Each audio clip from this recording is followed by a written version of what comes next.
Ads are annoying, but ad blockers prevent publishers from making money. What if you could support your favorite websites, YouTube creators, Twitch streamers, social accounts, and many more ad-free and without paying anything, and even make some money yourself? It's not a pipe dream, it's airtime. Go to airtime.bogosity.tv and get the browser extension, and you'll earn cryptocurrency for the sites you visit, and so will the publisher. This is not a crypto miner. You and the publisher will both get part of the reward from current miners of the BitTube cryptocurrency, with no middleman taking a cut. Even if the publisher hasn't signed up yet, his tube will be put into a dedicated wallet that he can claim upon sign up. You can also use your tube to tip publishers and even purchase products. Airtime monetizes users and publishers with no ads or crypto miners. Go to airtime.bogosity.tv and start making money now.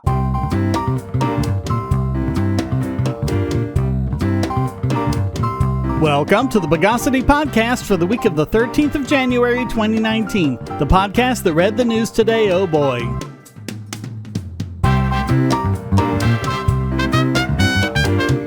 This is your host, Shane Killian. Let's undelectate the news of the bogus.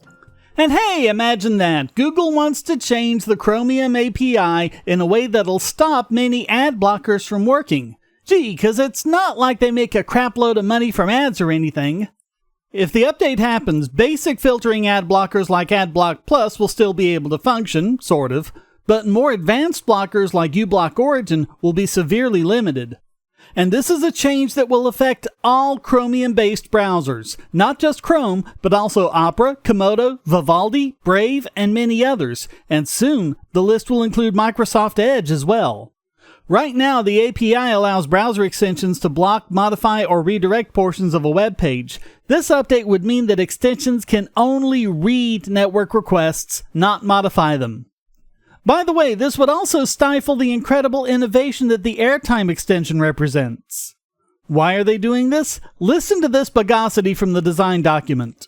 Users should have increased control over their extensions. A user should be able to determine what information is available to an extension and be able to control that privilege.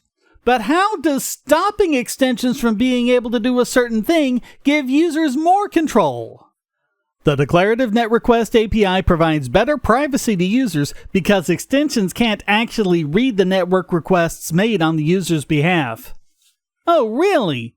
Better privacy for users or for Google and the crap that it wants to do? Who's to say Google's way of doing things is better than that of a third-party developer that users get to choose?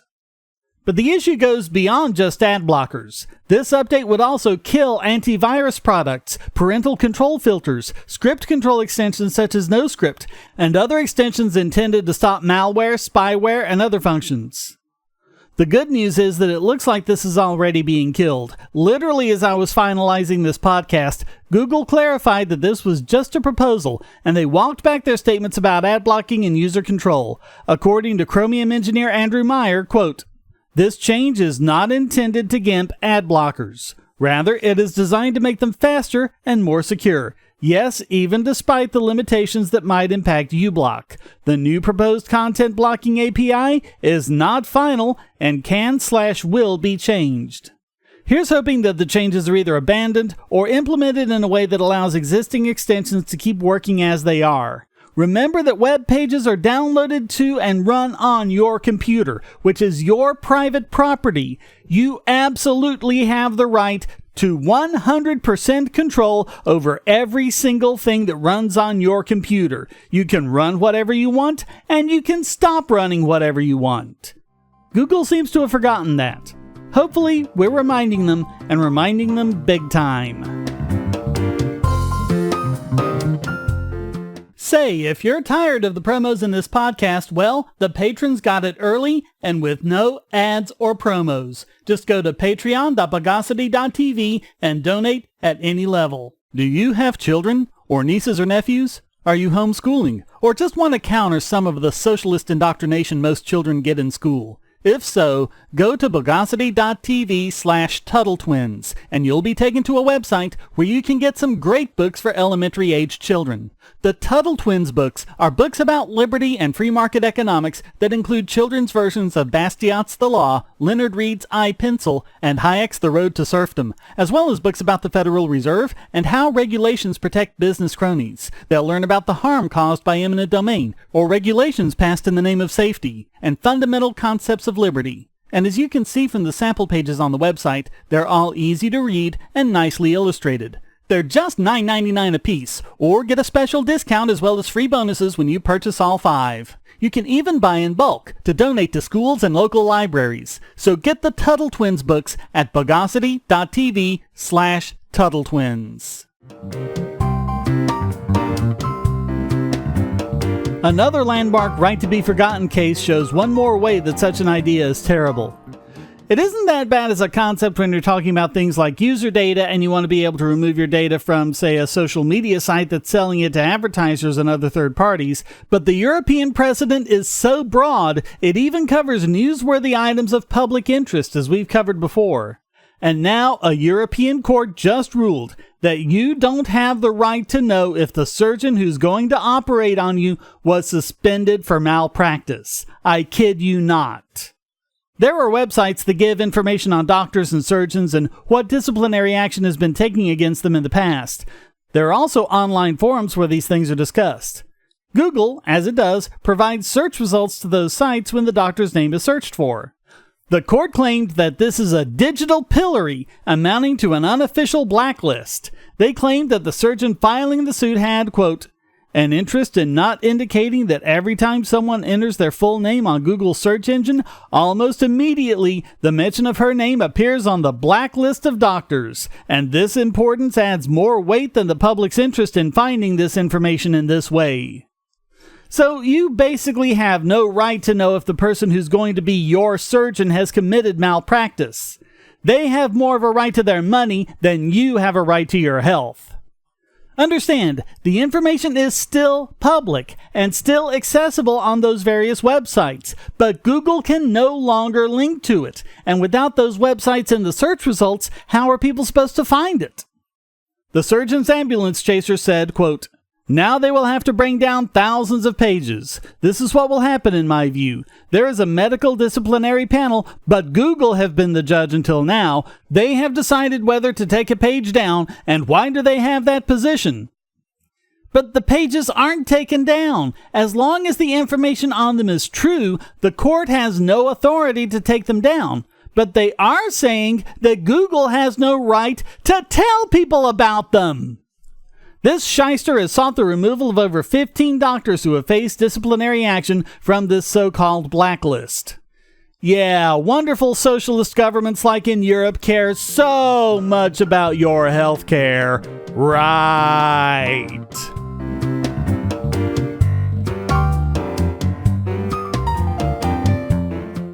If you're on the Wi-Fi in a coffee shop or hotel, anyone on that network can get your traffic. Do you really trust all of those strangers? For that matter, do you really trust your ISP? A VPN can protect you from prying eyes, disguise your location, and even foil government censors. It's essential in this day and age, so go to vpn.bogosity.tv and you'll be taken to BoxPN. Starting at just $2.99 a month, you can get unlimited high-speed connections to VPN servers all over the world, and they don't log connections, so your privacy is assured. Traveling abroad, just VPN home, and don't worry about what those other governments are doing. Back at home, stop your ISP from traffic shaping and messing with the quality internet access you're paying good money for. You can connect from multiple machines at once, including your smartphone or tablet, and it supports all the secure standards, including OpenVPN and SSTP.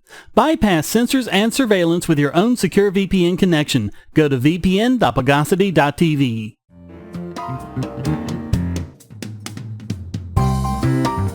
Staying in Europe, we have some more information on the god-awful Article 13 copyright directive we've been covering.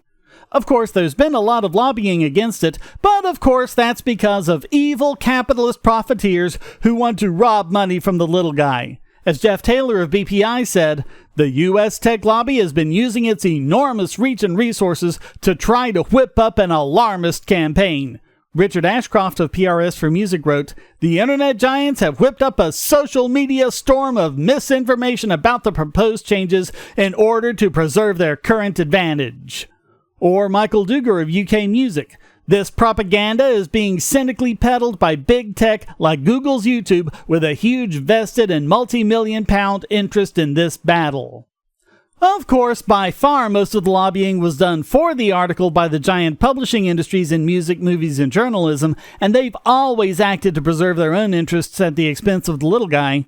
But anyway, turns out there's another tech giant who spent a lot of lobbying money on the subject, and they were arguing for it. It's none other than Audible Magic, the company behind basically all of the copyright filters except Google's Content ID. And of course, if Article 13 passes, they stand to profit. We've covered before how the EU's bleating that Article 13 doesn't require filters is ridiculous, since that's the only way to comply with the law. Little wonder that Audible Magic was lobbying both the EEC and MEPs.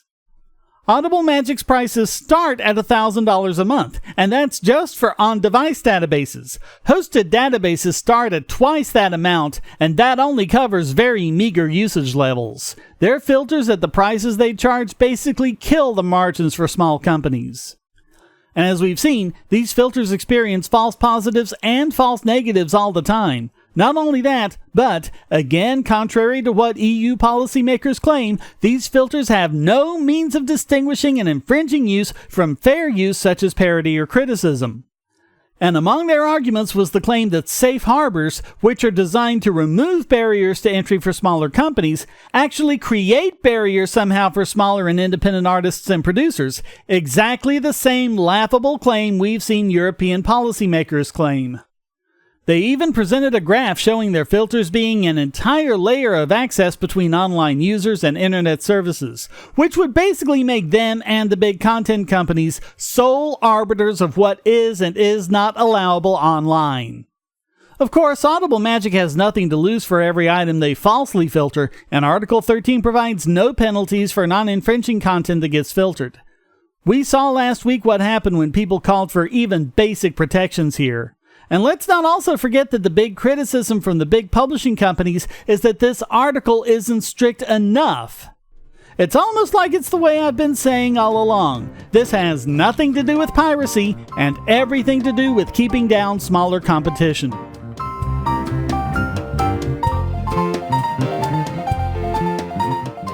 We live in a world where light bulbs connect to the internet, and recent attacks on them prove that your online security is under threat like never before. Not only your websites, but the internet-enabled devices you buy. And the biggest problem is weak passwords. That's why you need LastPass. LastPass allows you to randomly generate strong, unique passwords on the web and on your internet-enabled devices, all protected by one master password. LastPass sets up in minutes and gives you secure automatic logins throughout the web, synchronizing across all your browsers, all your computers, and even your mobile devices, at home, at work, or on the road. It even securely stores sensitive form data, including credit card numbers, backup sensitive documents, software licenses, Wi-Fi logins, and more. And with LastPass Premium, you can get these benefits on other applications, manage passwords for your entire family, and also get priority customer support. Sign up at password.bogosity.tv for a free month of LastPass Premium. Log in securely everywhere using the last password you'll ever have to remember. Go to password.bogosity.tv and get LastPass now. And now it's time to pullulate this week's biggest Bogon emitter. And just like Rick Astley, the DNC is never going to give it up. I'm talking about the completely insane Trump-Russia WikiLeaks conspiracy that's so moronic it will leave even Alex Jones shaking his head. They filed a case in civil court claiming that the Trump campaign and several operatives colluded with Russia to hack DNC computers in the run-up to last year's midterm elections. According to the filing, in April 2016, Russian agents allegedly infected DNC computers with the X-Agent and X-Tunnel malware programs to download several gigabytes of data to a server in Illinois, which they claim Russia's military leased. Then they allegedly hacked Amazon Web Services to steal voter data. They reiterated their claim that Russia used fake social media accounts to discredit Mueller and the conspiracy theory. They accused Russia of phishing attacks of DNC members in 2017 and 2018, which, as we've covered in the past, is not the kind of thing you do when you want to do a targeted attack. They accused Russia of various crimes from trespass to violations of the Computer Fraud and Abuse Act, the Defend Trade Secrets Act, and even the DMCA. Next, they'll be accused of jaywalking.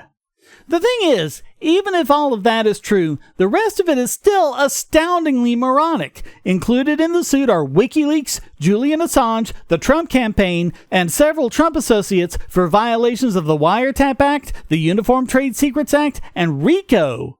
Even though this administration is probably the most anti-Russian administration since Reagan. Several of the defendants have moved to dismiss the case, and Russia has pointed out that state sovereignty means that the court does not have jurisdiction over it, nor is Russia bound to comply with U.S. law, and indeed the case itself is a violation of international law. This is yet another in a long string of attempts, most of them failed, by the sore losers at the DNC, who at best are accusing Russia of engaging in election fraud better than them. After all the fraud and voter suppression that we know they engaged in, they can't really want to open up such a thing to international scrutiny. Which means that only the DNC could possibly be this week's biggest Bogon emitter.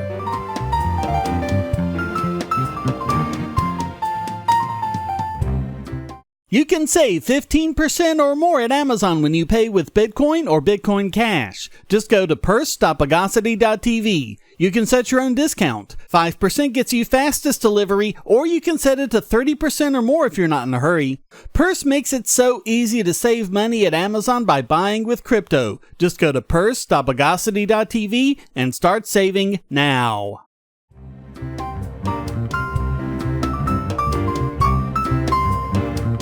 And now let's tuberculate this week's Idiot Extraordinaire.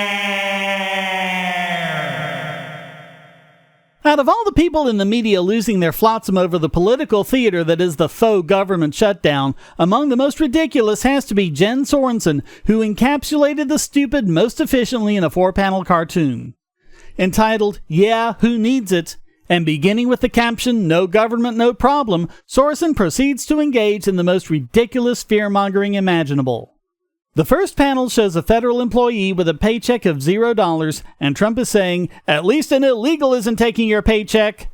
The thing is, the federal workers are being paid, even the ones who weren't working. Yeah, take 35 days paid vacation. What a hardship. Panel 2 engages in the popular fear-mongering of what will happen without the FDA inspecting food, and Trump is saying, "I'm protecting you from dirty, diseased migrant children." The thing is, unlike what the news media has been claiming, the FDA doesn't even do food inspections. That's the USDA, and they were not shut down. They've been continuing food inspections as normal. The third panel shows Joshua Tree National Park being destroyed by a dirt biker, and Trump is saying, "We need a wall so people can't come in and destroy our country." I would love to know what statist morons think our national parks are, like they're not created by nature and will just fall apart without government. There have been fewer government employees to make sure the tourists don't litter the place, but in reality, volunteers have stepped forward to pick up the slack and the trash. There was never any indication that any national parks were being destroyed by the shutdown, and it's laughable how many people just blindly believe the news media on this point. And finally, an airplane that has burst on fire is crashing to the ground, and Trump is in an air traffic control tower shouting, "Don't worry, the border wall will protect your charred remains." Meanwhile, the increase in plane crashes during the duration of the shutdown has been 0. But it's not just Sorensen blindingly accepting the news media's fear-mongering that makes her such a moron. It's the idea that we need government to do any of this to begin with. The services that federal employees provide have always been shown to be much more effective when done by the private sector. Corporate-mandated inspections are far stricter than government-mandated inspections, especially given the corruption and general laziness of government inspectors.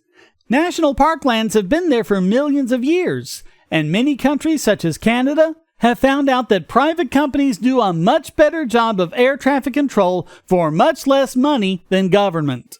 In fact, In just the second episode of this podcast back in 2011, we covered government air traffic controllers being asleep on the job, and just 3 weeks later had to cover another one, and there have been numerous cases since then. So this is just incredible asininity from start to finish, which is why only Jan Sorensen could have been this week's Idiot Extraordinaire.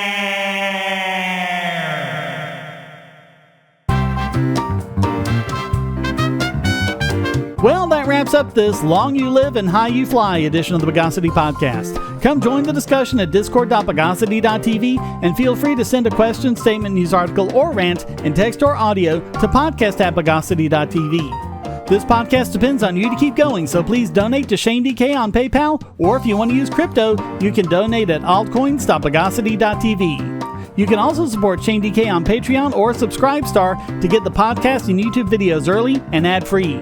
Or just visit my YouTube channel or website using the Airtime extension at airtime.bogosity.tv. Thank you for listening. Until next time, here's a quote from Harry Browne. "The free market punishes irresponsibility. Government rewards it." The Bogosity podcast is licensed under Creative Commons Attribution Non-Commercial No Derivatives 4.0 International License.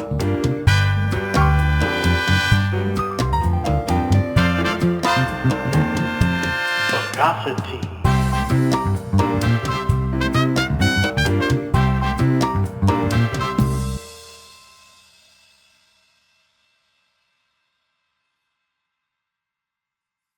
You can now get 2 free audiobook downloads and a 30-day free trial at audible.bogosity.tv, your choice from the world's largest selection of over 180,000 digital audiobooks and spoken word content for your iOS or Android device, Kindle, or MP3 player. Go to audible.bogosity.tv now.